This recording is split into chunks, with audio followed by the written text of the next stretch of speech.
লোকসভা নির্বাচনের আবহে অবাধে ছড়ানো হচ্ছে প্রাদেশিকতা। বাঙালি বিরোধীদের বিসর্জন কিংবা বহিরাগত ইত্যাদি প্রভৃতি একেবারে নিপাট প্রাদেশিকতা, এবং এই প্রাদেশিকতা তাদের ভোটের রুটি সেঁকতে সাহায্য করবে এটা বুঝে নিয়ে অন্য রাজনৈতিক দলও বাঙালিয়ানা বিক্রি করা শুরু করেছেন। একটি বামপন্থী দল তাদের নতুন বাঙালিয়ানা বিক্রি করার দোকান শুরু করেছেন, এবং তাদের যেখানে যেখানে মুখপত্রকে লাগানো হয় তার নিচে বা তার আশেপাশে সেই নতুন দোকানের নাম, ঠিকানা, ফোনে কার সঙ্গে যোগাযোগ করতে হবে তাদের বিস্তৃতভাবে লেখা হচ্ছে। কখনো বা দূরদর্শনের কোনো একটা অনুষ্ঠানে, কোনো একটা শুভ সন্ধ্যায় এই প্রাদেশিকতাকেই অত্যন্ত সূক্ষ্মভাবে, প্রচ্ছন্নভাবে মদত দেওয়া হলো। এই সব ঘটনা, এই প্রতিদিন টুকরো টুকরো করে মাংসের টুকরো ছুঁড়ে দিয়ে একটা ভয়ানক প্রাণীকে ছোট থেকে আমরা বড় করে তুলছি। হ্যাঁ, সেই ভয়ানক প্রাণীটা বাঙালি প্রাদেশিকতা। আমি জাতীয় সংহতি রক্ষার জন্যে বাঙালি প্রাদেশিকতা কতটা ক্ষতিকর তা বলার জন্য এখানে বসে নেই।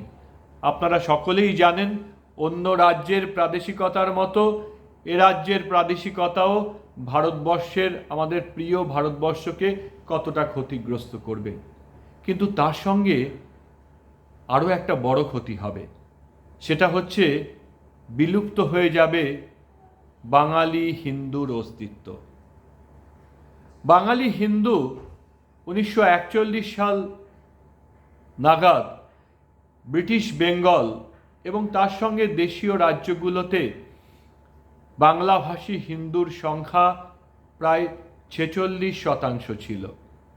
আর আজকের বাংলাদেশ এবং আজকের পশ্চিমবঙ্গ, এই দুটো মিলিয়ে যে 25,45,00,000 থেকেও বেশি জনসংখ্যা, তার মধ্যে 29%-এরও কম বাঙালি হিন্দু। এই মানুষগুলো কোথায় গেলেন? এই মানুষগুলোর মধ্যে বাঙালি হিন্দুকে নির্বিচারে হত্যা করা হয়েছে। সেই হত্যা লীলা যে ঘটেছে, বাঙালি হিন্দুকে নির্বিচারে মেরে ফেলা হয়েছে, তাদের বাড়ির মেয়েদেরকে অসম্মান করা হয়েছে, তাদের গণধর্ষিতা হতে হয়েছে। সেই অপরাধীদের মধ্যে বেশিরভাগ অংশই কিন্তু বাংলাভাষী। তাই বাংলা ভাষী বাঙালি হিন্দুদের নিশ্চিহ্ন হওয়ার যে অপরাধী, তারাও বাংলাভাষী। বাংলা ভারতবর্ষের নবজাগরণের মূল কেন্দ্রবিন্দু ছিল। নবজাগরণের যারা কাণ্ডারি ছিলেন তারা কিন্তু তাদের জাগরণের যে বাণী, তার মধ্যে ভারতবর্ষের কথা বলতেন। স্বামী বিবেকানন্দ তার স্বদেশ মন্ত্রে শুরু করেছিলেন, হে ভারত ভুলিও না। রবীন্দ্রনাথ ঠাকুর এই ভারতের মহামানবের সাগর তীরে তার বাণী শুনিয়ে গেছেন। তার কারণ তারা জানতেন ভারতবর্ষকে বাদ দিলে বাংলার না থাকবে শ্রী, না থাকবে শক্তি। তাই আজকেও ভারতবর্ষ ভারতীয়ত্বকে বাদ দিলে বাঙালিয়ানার যেটুকু অংশ পড়ে থাকে তা হল নিপাট সাম্প্রদায়িকতা, মৌলবাদ। আর আমাদের পশ্চিমবাংলার ক্ষেত্রে নতুন করে আবার যখন এই প্রাদেশিকতারকে বীজ বপন করা হচ্ছে, তখন আমাদের সাবধান হওয়া উচিত। দেশ যখন স্বাধীন হয়েছিল সেই সময় বাংলাকে যখন ভারতবর্ষ থেকে বাদ দিয়ে আরেকটা অখণ্ড সার্বভৌম রাষ্ট্রের কথা ভাবা হয়েছিল, সোহরাবর্দীর মতো বুদ্ধিমান তুখর রাজনীতিবিদ তারা এই অখণ্ড বাংলার নেতৃত্ব দিচ্ছিলেন। কলকাতার কয়েকজন অপরিণামদর্শী রাজনীতিবিদও তার সঙ্গে ছিলেন। কিন্তু আজকে যদি অখণ্ড বাংলাটা ভারতবর্ষের থেকে বাইরে চলে যেত, তাহলে সেখানে বাঙালি হিন্দুর কি অবস্থা হতো? শুধু বাঙালি হিন্দুর নয়, আজকের বাঙালিয়ানার কি অবস্থা হতো? বাংলাদেশ একটি স্বাধীন সার্বভৌম রাষ্ট্র। তাদের সার্বভৌমত্বকে সম্মান দিয়েও কতগুলো প্রশ্ন করাই যায়। বাংলাদেশ স্বাধীন হওয়ার সময়ও বাঙালি হিন্দুর অবদান কম ছিল না।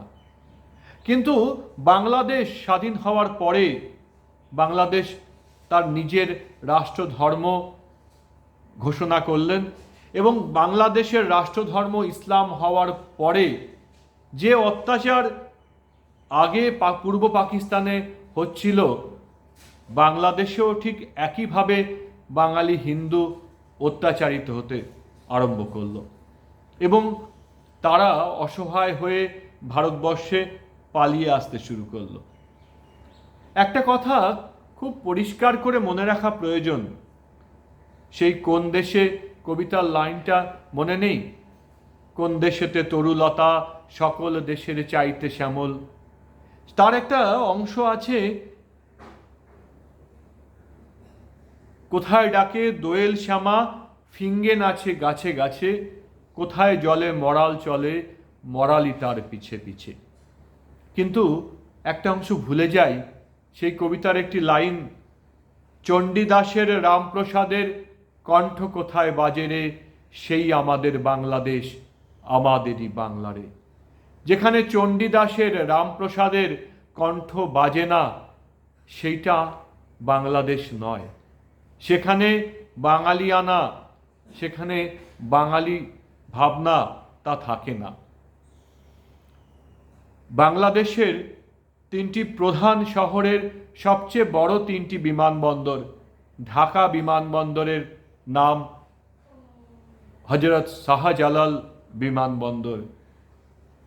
শাহজালাল তিনি বাংলাদেশে বা অখণ্ড বাংলায় জন্মগ্রহণ করেননি।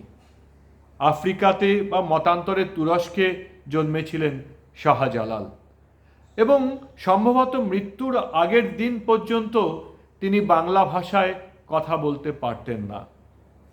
রাজশাহী বিমানবন্দরের নাম শাহ মখদুম, তিনি বাগদাদে জন্মেছিলেন।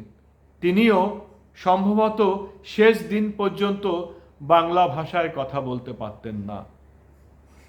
ঠিক তেমনই চট্টগ্রামে আমরা মাস্টারদা সূর্য সেনের নাম বললেই চট্টগ্রামের কথা মনে হয়, প্রীতিলতার কথা মনে হয়। চট্টগ্রামের বিমানবন্দরের নাম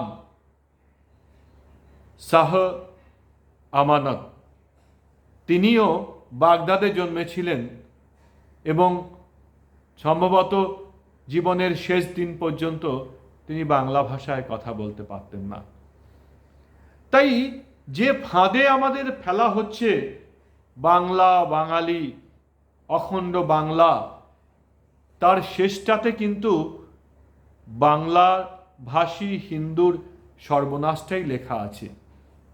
আজকে বাঙালি হিন্দু পশ্চিমবাংলার সার্বিকভাবে ধর্মনিরপেক্ষ মানুষদেরকে এই প্রাদেশিকতার যে ফাঁদ, সেই ফাঁদটাকে বুঝতে হবে। যদি বাংলার চরিত্র, বাংলার যে বাঙালি আনা, সেটাকে অক্ষুণ্ণ রাখতে হয়, তাহলে ভারতবর্ষটা তার অত্যন্ত গুরুত্বপূর্ণ একটা অংশ। ভারতীয়ত্ব না থাকলে বাঙালি আনা থাকবে না। তাই দ্বিজেন্দ্রলাল রায়ের কথাতেই বলতে হয়, জয় মা ভারত, জয় মা কালী।